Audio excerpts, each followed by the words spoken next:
Welcome back to Football Unspoken. Today we're going to be talking about Leicester's potential relegation situation.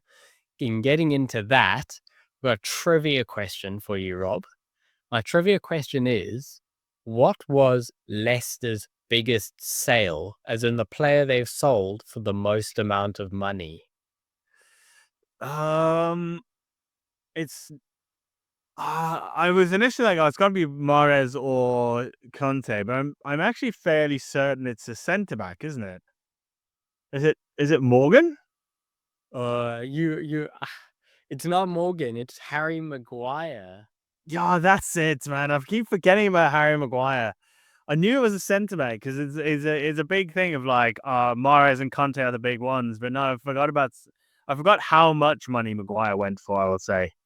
And in the spirit of talking about Leicester and money, that you know gets me straight onto the question actually for today.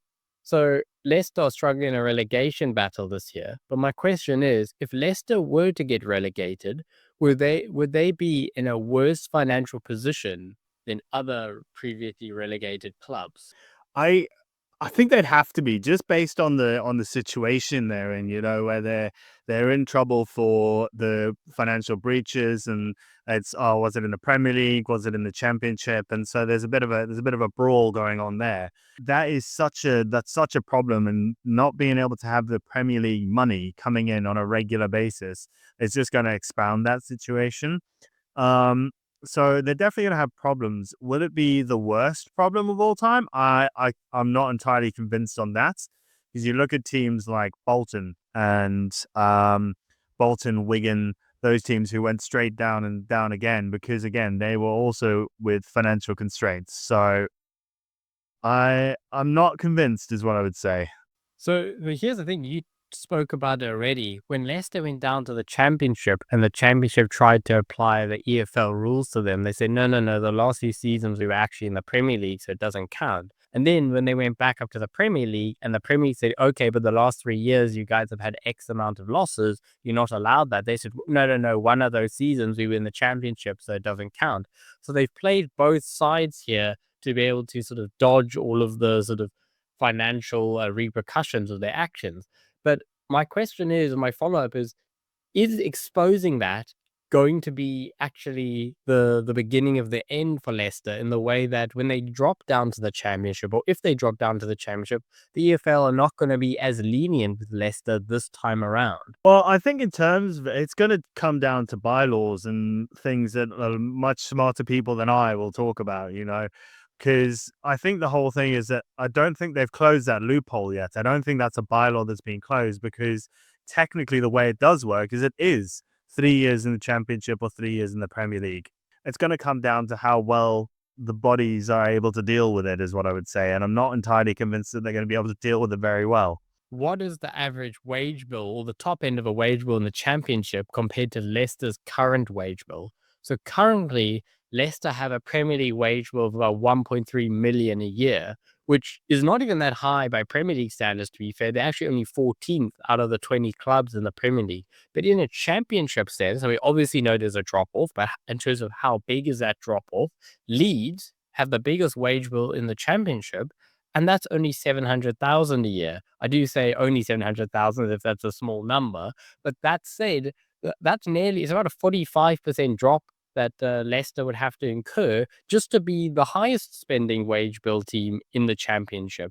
So if they're in a financial situation and they need to drop it further than that, that's basically like removing half of the first team, not just selling as in getting the financial transfers, but just removing half the team from a wage perspective. And that's what got me thinking about Leicester, they did close the loophole, right? And Leicester can't do the same tricks with regards to transfer fees and those kind of issues.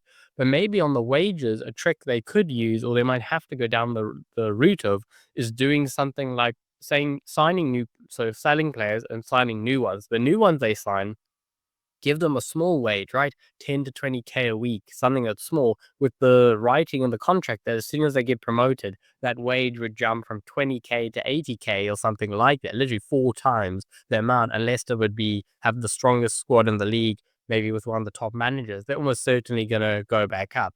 Is that maybe the new loophole? If this one gets closed around, dodging FFP through being jumping between the leagues, if that got closed up, would there be a wage loophole for them to jump through next? Firstly, without going into a whole separate podcast, it's kind of interesting that Casemiro's wage is basically half of the entirety of Leeds' squad, which is something we'll talk about in a different podcast, I think. Like, most of these contracts, I would like to believe, are going to be sensible and have a relegation wage drop. Like if you get relegated, unlucky, you're losing 20% of your wage, 30% of your wage, however much. I know a lot of players will have that in the lower teams. They'll have that clause in their contract, and that's why they push so hard for a sale when they get relegated. So I would be very surprised if they carry that wage bill into relegation, is what I would say. Even then, it's still a big gap. It's a very, very big jump.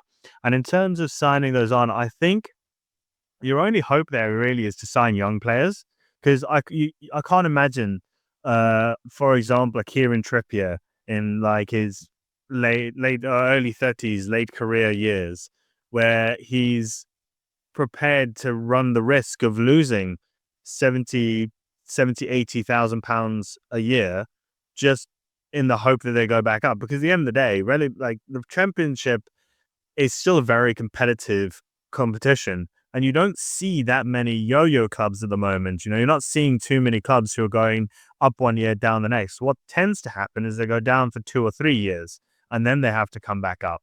So, yeah, if there's a player who wants to take that risk, then that's a fantastic find. But I think you would really, really struggle to find a squad of players who are prepared to do that. Well, you might not find a squad of players, but there's definitely, you would know better than anyone, there's definitely players in the Premier League who are willing to drop down for maybe a good wage. A player comes to my mind is Kevin Nolan. He was captain of West Ham, and he came to Newcastle after they got relegated. And there was a lot of, not backlash, I mean, the Newcastle fans were ecstatic with that, but a lot of Premier League neutral fans, maybe West Ham fans, were saying, what are you doing? You're a captain of an established Premier League team dropping down to the Championship. I assume he took a smaller wage on that. I don't know if you reflect on that and think Leicester could do something similar. I'm not entirely sure about the wages. I do know that Newcastle were very confident of coming back up because that squad was ridiculous. The squad that Kevin Nolan joined, I think they got 102 points under Chris Hughton. They were a ridiculous squad. Chris Hughton wasn't an established manager, so we can't really hang our hats and say Chris Hughton was the main reason. That squad should never have been near a relegation battle. Um, so I think that comes into consideration. Whereas you look at it and you're sitting there, and Leicester were always in the talks of relegation this year. There was no one sitting there going, Leicester will be fine. Realistically, most people were saying they're going to be in a relegation zone, scrap, and they're a good odds on to be relegated. And a team like that will always struggle to come back up. Because, as you said, they will have to lose a certain number of players. There's no way they can hold that squad in its entirety together when/if they get relegated. But could they convince a couple of players from lower league Premier League teams to come down? I wouldn't surprise me, but am I convinced that they're going to be a Kevin Nolan? No, I really think you'd struggle to get, even now, you'd struggle to get Jared Bowen out of West Ham, in the hope that he goes to Leicester for a season in the Championship and then pop back up. That's probably the closest comparison I could get to. When, say the big teams, they drop out of Europe, or Leicester drops out of the Premier League, it's people being optimistic, but there's this saying about like, it's a good opportunity to rebuild. This is what the club needs. When Everton were teetering with relegation brackets every year for the last 5 years, but when Everton are always doing it, people always say, they should actually just go down. They can rebuild the team and come up much stronger and rebuild from there. Is that something you think do you agree with that in general? But more importantly, do you think that would be the case for Leicester? Having them go down, have a clear out of the squad, bring in those young players, as you said, come back up with those young players, and then go from a better base. I think, firstly, the difference I'd see there between Everton and Leicester is that the one thing Everton have always been very good at is they have the youth. They have youth players coming through. I mean, Wayne Rooney came through for them. He was their product. even now, you look at Jared Branthwaite. I know there's a lot of people who don't think he's great. I think he's a fantastic young English centre back. And it's always difficult to shine when your team is doing as badly as Everton have done for the last couple of seasons. But the one thing that they do have is those youth players and those youth prospects who can come through. Whereas realistically, Leicester are not a historically youthful team. They're not a team that bring through a load of youth and can run away with it just using their youth. So I think that's a talking point for me that comes from the big six fans, the ones who never have to worry about relegation. You know, this idea that, you can go to the championship and rebuild is not, I mean, look at Sunderland. Sunderland went down and went down again. It's just, it is a risk that you're running because you will lose players. And don't get me wrong, some of those players might need to be culled. But at the same time, you're running the risk of losing Premier League talent in the hope that young championship talent will develop. And I think a lot of clubs can't afford to run that risk. And Leicester are a club that genuinely, with their financial situation right now, cannot afford to run the risk of not being back in the Premier League. Yeah, it reminds me of Norwich and West Brom a little bit in terms of they had that stint. They kept getting promoted and they kept getting relegated between the Premier League and the Championship. And eventually that caught up to them. When they go down to the Championship, it just takes one, not even full on bad season. You just need to have a mishap of a couple of games and you're into the playoffs instead of the automatic promotions. Once you're into the playoffs, one bad game, referee decision, injury to your key man for the final, the playoff, and you're not in the Premier League. And if you've put your hat on that stand for getting the Premier League money, you're in big trouble. And that's why I say, you know, Leicester need to watch out because if they get relegated this year, financially, they're going to be in all kinds of trouble. And on top of that, the EFL are not going to be as lenient with them this time round, and the EFL are going to see them coming. My concern is the EFL might take it out on Leicester from what happened the previous time they were in the Championship.